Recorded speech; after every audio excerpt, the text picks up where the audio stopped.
हमारे साथ ISKCON temple के अध्यक्ष परमेश श्यामदास जी हमारे साथ में मौजूद है। वो किस तरीके से यहाँ पर आज जन्मोत्सव की तैयारियां देख रहे हैं और किस तरीके से क्या व्यवस्था उन्होंने कर रखी है, सीधे उन्हीं से ही जानते हैं। तो सबसे पहले तो आपको जन्माष्टमी की बहुत बहुत शुभकामनाएं। हरे कृष्णा। आपको भी बहुत बहुत बधाई और आपके सभी दर्शकों को भी, आज की खबर के सभी दर्शकों को जन्माष्टमी की बहुत बहुत बधाई। आप सब लोगों को मुझे ये बोलना है कि जन्माष्टमी जो उत्सव है, ये भगवान परब्रह्म परम भगवान का जन्म उत्सव है। तो सबसे पहले जन्माष्टमी को जानने से पहले किसका जन्म है उसको जानना बहुत ज़रूरी है। तो जन्माष्टमी भगवान कृष्ण का जन्मोत्सव है। तो भगवान कृष्ण कौन है? वो परब्रह्म परमात्मा है, परम भगवान है, परम ईश्वर हैं, सभी जीवों के परम पिता हैं। वो केवल हमारे भगवान नहीं हैं, वो हिंदुओं के भी भगवान हैं, वो मुसलमानों के भी भगवान हैं, वो ईसाइयों के भी भगवान हैं, वो पशुओं के भी भगवान हैं, पक्षियों के भी भगवान हैं। एकमात्र परम पिता परमात्मा हैं, उनको अलग अलग नामों से जाना जाता है। तो उन भगवान का आज आविर्भाव दिवस है।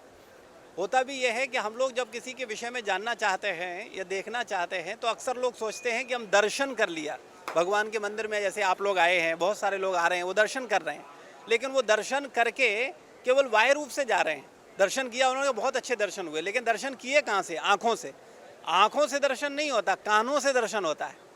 कान से जब हम सुनते हैं, जैसे आपके समक्ष अगर पता चले कि ब्राज़ील के प्रधानमंत्री बैठे हैं और आप उनके विषय में नहीं जानते, तो जब उनके विषय में सुनते हो तब सावधान हो जाते हो। इसी प्रकार से भगवान के विषय में जब आप सुनोगे कि ये कृष्ण कौन है, ये वास्तविकता में है क्या, इनका क्या स्थान है, ये हनुमान जी के स्वामी हैं, भगवान राम और कृष्ण में कोई भेद नहीं है। तो भगवान हनुमान जी क्या बोलते हैं? मैं भगवान का सेवक हूँ। शिव जी बोलते हैं मैं भगवान का सेवक हूँ। तो जिनका सेवक शिव जी और हनुमान जी जैसी हस्तियाँ हों, वो भगवान कौन है? उनका आज जन्मदिन है। तो वो जीवात्माओं के लिए बड़ा हर्षोल्लास का जन्म उत्सव है, क्योंकि वो समस्त जीवों के पिता हैं, परम पिता, पिता के पिता के पिता। तो उनका आज जन्मदिन है। तो आप सबको जन्माष्टमी की बहुत बहुत बधाई। और इसकी तैयारी सुबह से चल रही है, और वैसे तो भक्तों के द्वारा इसकी तैयारी महीनों से चल रही है। आप देख रहे हैं सैकड़ों भक्त जो कि अपनी पारिवारिक जिम्मेदारियों को निभाने के बाद मंदिर में आकर के अपना समय दे रहे हैं और भगवान की सेवा कर रहे हैं। आज सुबह से 4:30 बजे से भगवान का मंगला आरती हुआ, जपा हुआ, तुलसी आरती हुआ, नरसिंह आरती हुआ, और दोपहर 12 बजे से भगवान का दूध, दही, शहद और 1008 तीर्थों के जल से अभिषेक शुरू हो चुका है, जो कि रात्रि 12 बजे तक चलेगा। और 12 बजे भगवान के जन्म होने के बाद भगवान को 256 प्रकार के भोग लगाए जाएंगे। और भगवान के लिए सांस्कृतिक कार्यक्रम किए हैं, जो कि बच्चों के द्वारा भगवान कृष्ण की जन्म लीला दिखाई जाएगी। पंडाल के अंदर बच्चे अपने अपने प्रस्तुति करेंगे और कृष्ण का चिंतन करेंगे। तो इस जन्माष्टमी में आइए, परिवार के सहित आनंद लीजिए और अपने मनुष्य जीवन को सफल बनाइए। हरे कृष्णा जी। अब प्रभु जी, और जिस तरीके से जैसे आपने प्रतियोगिता की बात करी है, तो कौन कौन सी प्रतियोगिताएं यहाँ पर की जा रही हैं जिसमें बच्चे और बड़े सब लोग पार्टिसिपेट कर पाएंगे, और क्या उनको उसके बाद पुरस्कृत भी किया जाए? आप देख रहे हैं यहाँ एक प्रतियोगिता चल रही है, कौन बनेगा कृष्ण भक्त।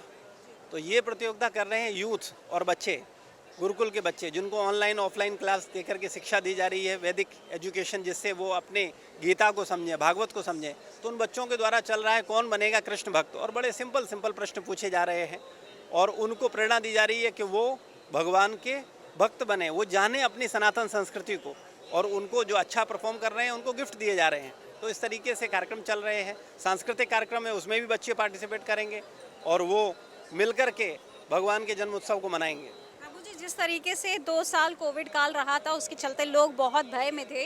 अब 2 साल बाद इस बार जन्माष्टमी यहाँ पे मनाई जा रही है, तो किस तरीके से व्यवस्था की गई है? क्या आपको अभी भी लगता है कि लोगों में एक डर खौफ अभी भी बना हुआ है, या अब लोग आराम से आनंद उठा सकते हैं? नहीं, देखिए, सावधानी बरतना तो प्रत्येक व्यक्ति को चाहिए। अभी कोरोना का प्रभाव कम हुआ है, लेकिन ऐसा नहीं है कि कोविड गया है। लेकिन भक्तों का जो उत्साह है, जो 2 साल से हम लोग इतना बृहद रूप में सबको इनवाइट नहीं कर पा रहे थे, तो बहुत से भक्तों में बड़ा हर्षोल्लास है। और सुबह से ही भक्तों का देख रहे हैं आप, हजारों की संख्या में लोग आ रहे हैं, दर्शन कर रहे हैं। तो निश्चित रूप से 2 साल की कमी इस बार पूरी करने की कोशिश कर रहे हैं। जी, और सभी की फेवरेट दही हांडी का एक प्रोग्राम होता है, इसका सबको बेसब्री से इंतज़ार रहता है। तो वो दही हांडी का प्रोग्राम कब होने वाला है? कितनी टीमें उसमें पार्टिसिपेट करने वाली हैं, और जितनी भी टीमें पार्टिसिपेट कर रही हैं, तो क्या वो सिर्फ लोकल रहेंगी या बाहर से भी टीमें आई हैं?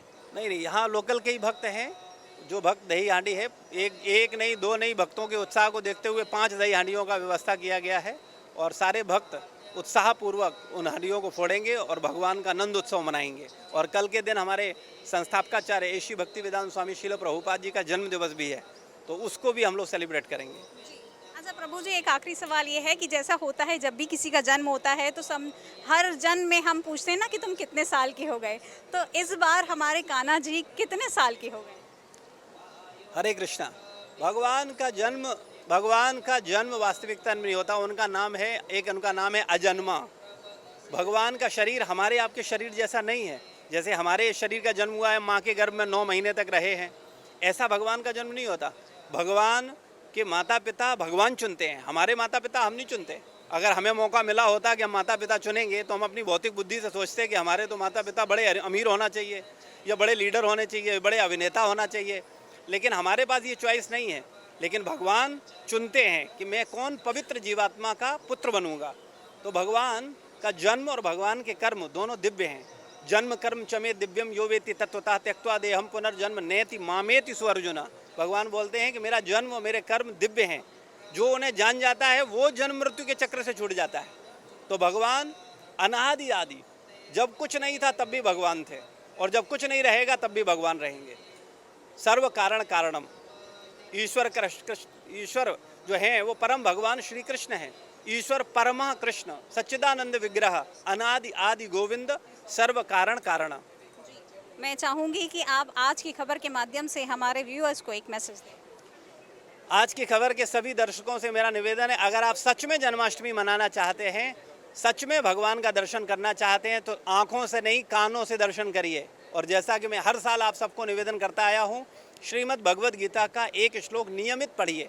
जब आप एक श्लोक पढ़ेंगे, सुनेंगे, तो समझ पाएंगे कि वास्तविकता में भगवान कृष्ण कौन है, और फिर आप उनके वास्तविक दर्शन कर पाएंगे। और इसके लिए हम विशेष कक्षा रखते हैं ऑनलाइन जूम के माध्यम से, और ऑफलाइन मंदिर में हर रविवार शाम 6 से 7 सारी कक्षाएं निःशुल्क हैं।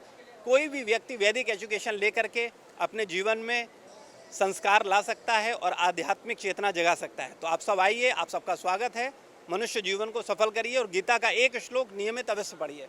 हरे कृष्णा। तो ये थे हमारे साथ यहाँ के अध्यक्ष अपरमेय जी, जिनसे हमने बात की थी। उन्होंने बताया कि किस तरीके से यहाँ की व्यवस्थाएं की गई हैं, और उन्होंने एक लोगों को मैसेज भी दिया है कि रोज़ एक श्लोक गीता का पाठ ज़रूर करना चाहिए, जिससे आपके जीवन में कुछ नए उपलब्धियाँ हासिल होती हैं, कुछ एक नए जीवन में संचार होता है। कैमरा पर्सन राज के साथ मैं श्वेता गर्ग, आज की खबर, लखनऊ।